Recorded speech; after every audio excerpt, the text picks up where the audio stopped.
is on Election Day right here at home in the Bluegrass. Polling locations across our section of the state opened about 30 minutes ago. Here in Fayette County, there are 8 in-person polling locations. Claire Crouch once again live at one of them, the Lexington Senior Center. Claire, hello.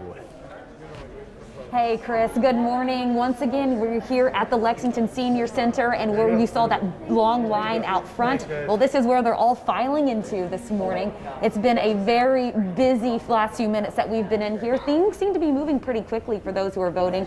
We do have those longer questions on the back of the ballot that people may be spending a little more time on, but for the most part, it seems like people know what they're doing. They're coming in here, they're filling out that ballot, and they're heading out the door. So it was a successful voting morning thus far here at the Lexington Senior Center. And of course, I still have here with me LEX18 at Sunrise, Alex Valverde, team member extraordinaire. And she's the one who's been keeping an eye on those early voting numbers to kind of give us an idea of what we can actually expect across all these polling locations here in Lexington this morning. Yes, that's right. Of course, we're seeing that steady stream of voters coming in this morning since, doors opened at 6 o'clock. Of course, over the last few weeks, we really haven't seen, though, those long lines that we've seen in other cities across the country for their early voting. And Fayette County Clerk Don Blevins Jr. has said that he hopes that the number of people who either voted early in person in Kentucky or voted by mail will take some of the pressure off of today.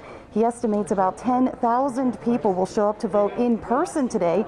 He says that is a number that poll workers can handle, but if there are actually more voters, they can expect to wait a bit. And of course, with 3 weeks of in-person early voting available this year, we asked some of the voters here this morning why they wanted to wait to vote today.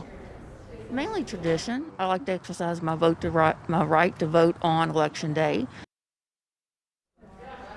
Of course, some of the other voters, especially those that got here before 6 o'clock to wait for the doors open, felt the same way. They say there's just something about voting on Election Day. Yeah, that's really interesting. I think everybody's had their reason for their mode of voting this year. And so tradition is definitely something I think that is factoring in for a lot of people. I remember during the primary, a lot of people just said they felt most comfortable voting on the Election Day because they knew that for sure was the process they could trust. So a really interesting election year, that really goes without saying, and a really interesting election morning here at the Senior Center. All right, Alex, thank you so much. And for now, we'll send it back to Chris in the studio.